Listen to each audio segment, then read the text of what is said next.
Esse é o Ancapso e nós vamos falar agora sobre o pânico na Venezuela, na Nicarágua e em Cuba, com a vitória do Trump e a escolha dos ministros do Trump, todos ministros muito pró-direita na América Latina, contra essas ditaduras de merda que tem aqui na América Latina, né? O pessoal da Venezuela está tão apavorado que começou a libertar presos políticos. Olha só, mais de 100 presos políticos da época das eleições lá do Maduro foram libertados agora, felizmente. É uma coisa bacana que eles estão fazendo. Até o Maduro está percebendo que para não piorar muito a própria situação tem que ceder um pouco. Ouviu isso, Alexandre de Moraes? Começa a aprender nessa forma, tá? Até o Maduro, aquele ditador maluco comunista que destruiu o país dele, sabe que tem que começar a ceder, que tem que começar a aceitar a direita e pacificar a situação, libertando os presos políticos. Vamos ver quanto tempo que vai levar para os idiotas do STF perceberem que tem que fazer isso aqui no Brasil também. Essa notícia foi sugerida por Milei Turguniev, meu nome é Bin, Mr. Bin e várias outras pessoas. Obrigado aí ao pessoal que sugeriu notícias lá no nosso site, no visãolibertaria.com. E obrigado a você que está assistindo o nosso vídeo. Se você gosta do nosso conteúdo, por favor, deixe o seu like, se inscreva aqui no canal, né? Pois bem, efeito Trump, né? Pânico nas ditaduras de Cuba, Venezuela e Nicarágua. É o que eu falo para vocês.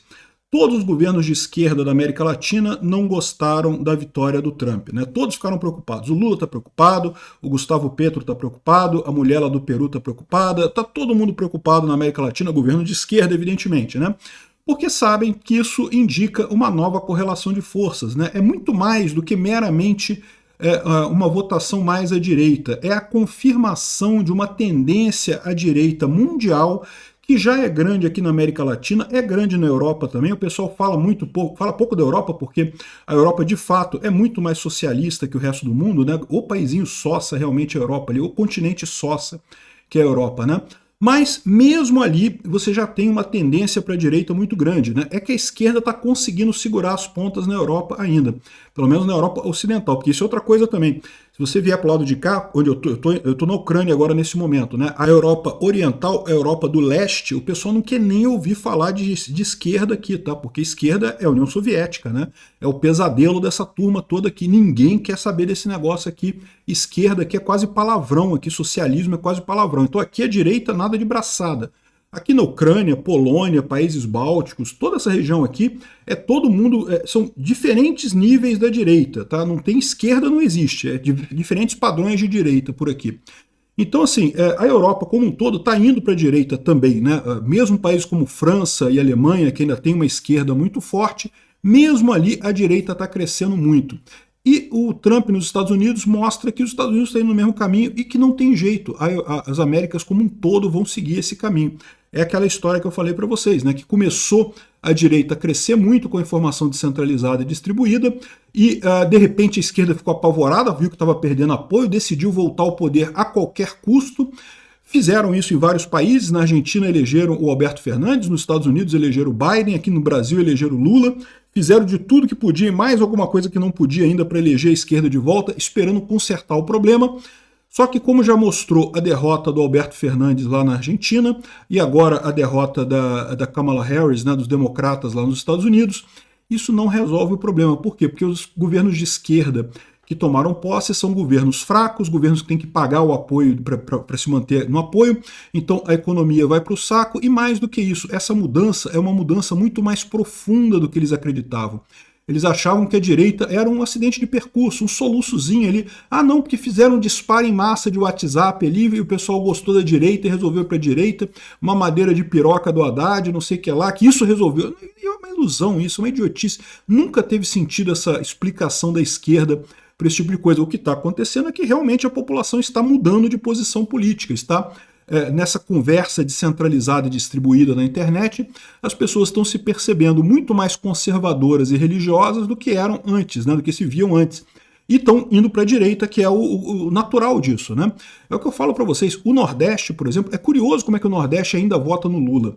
Eu já expliquei isso para vocês. É porque o Nordeste ainda tem essa visão da informação centralizada. Isso é o que está fazendo a diferença.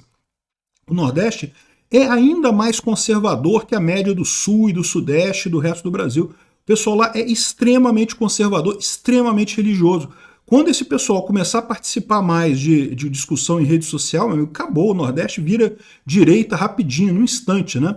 Tem também o fato de que o Lula é uma pessoa lá do Nordeste, então isso também, evidentemente, ele tem alguma vantagem nisso, né? Mas é o que eu falo para vocês, a gente ainda vai ver o Nordeste indo para a direita e com muita força ainda. Enfim, esse é o efeito geral. Mas isso é muito pior para Venezuela, Cuba e Nicarágua. Por quê? Porque esses países já atravessaram o Rubicão, né? O Rubicão, vocês sabem, é um rio mitológico, é na Grécia, né? Rubicão é Grécia, né? Agora eu não lembro. Mas é um rio mitológico que quer dizer que você morreu, né? Passou para o lado de lá, já foi para o lado de lá. Ou seja, são países que já abandonaram a democracia, já estão na ditadura aberta.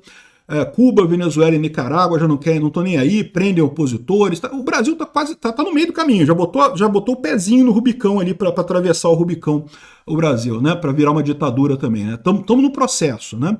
Vamos ver, ainda tem expectativa que Bolsonaro vai concorrer em 2026. Vamos ver como é que vai ser isso.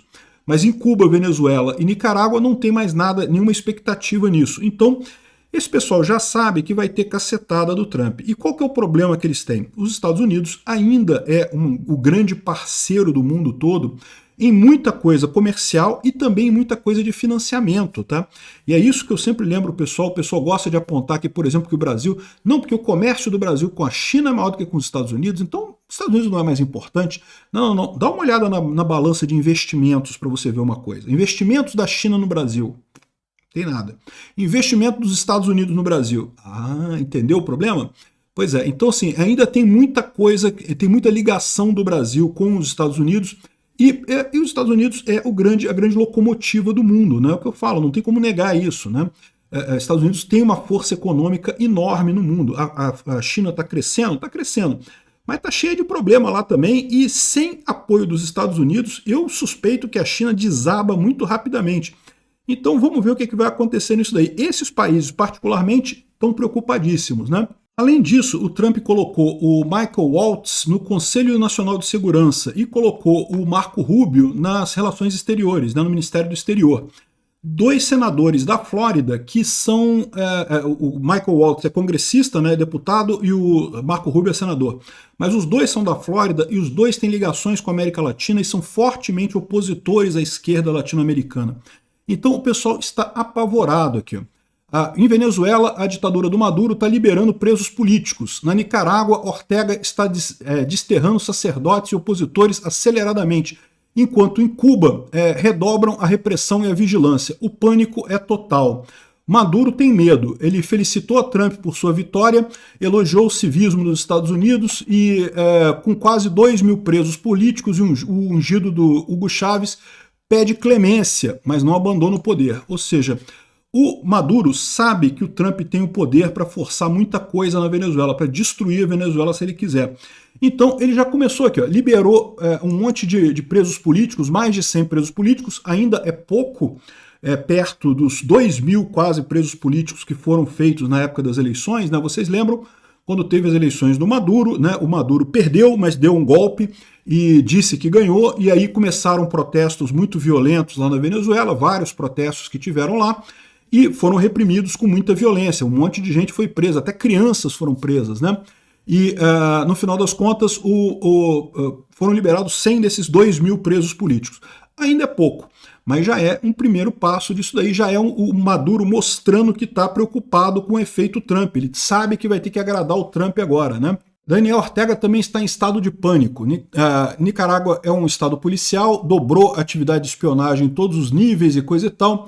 E o maior temor de Ortega é Marco Rubio, né? Durante as eleições em 2018, durante a rebelião de abril, o chanceler americano e o embaixador Francisco Campbell chegaram à oficina, ao escritório do Marco Rubio e que juraram que queriam diálogo e paz e coisa e tal, mas nunca cumpriu isso, ou seja, o Ortega tentou fazer acordo com o Marco Rubio, não cumpriu sua parte do acordo, então ele sabe que agora o Marco Rubio com poder vai poder cobrar muita coisa, né? Enfim, é uma situação complicada para esse pessoal, mas estão fazendo pelo menos, estão fazendo o ponto correto, estão liberando. fazendo aquilo que eu acho que o STF deveria fazer também, apaziguar a situação, moderar a situação, entender que não tem nada de errado com a direita no Brasil, na direita não é golpista, não teve tentativa de golpe nenhum, isso aí é propaganda do pessoal, não dá para reviver o PSDB já morreu, esquece Alexandre de Moraes, o PSDB não vai voltar a ser a política brasileira, vai ser Bolsonaro ou daí para mais à direita ainda. Então, o negócio é isso, é a pacificação, é entrar num caminho democrático verdadeiro, de aceitar outras opiniões políticas diferentes das suas, né?